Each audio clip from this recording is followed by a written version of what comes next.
el dia a dia en l'Ajuntament, se fa tot. La veritat és que els primers mesos van ser molt complicats, perquè la situació, vull dir, afegit a un canvi com és en la meva vida, d'accedir a l'alcaldia, jo vinc del meu treball, tot està controlat, tot se produeix en un àmbit de qüestions que se reprodueixen, que sempre són les mateixes, un treball normal. Accedir a l'alcaldia suposa un canvi radical del meu entorn, però també la situació específica de l'Ajuntament. L'Ajuntament de Fallos es troba en una situació financera molt dolenta, deute, però també una situació pel que fa a la gestió municipal desastrosa.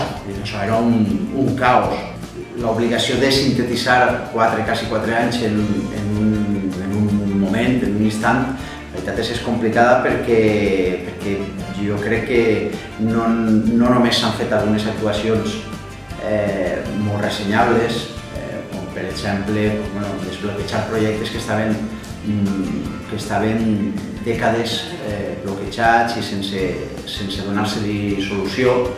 Un d'ells és l'expropiació d'una casa que estava en molt mal estat en la carretera de Barcelona i que impedia que l'entrada del poble, la principal entrada del poble, tingués unes condicions òptimes.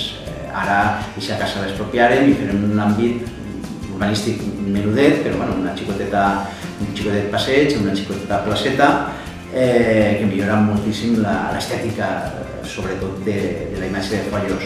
Després un altre també és el desbloqueig de la ronda de l'oest, que és la circunvalació del poble. Hi ha un àmbit que estava per expropiar i per urbanitzar, que se queda al marge d'un habitatge d'actuació i que l'Ajuntament ha hagut de fer en esforç i en recursos propis. Per cert, que se m'oblidava d'un aspecte que hem tirat endavant, hem fet ja, i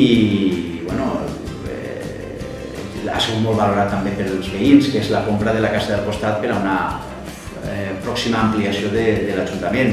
El pas de compromís per l'alcaldia ha suposat demostrar que els governs de coalició funcionen, o poden funcionar.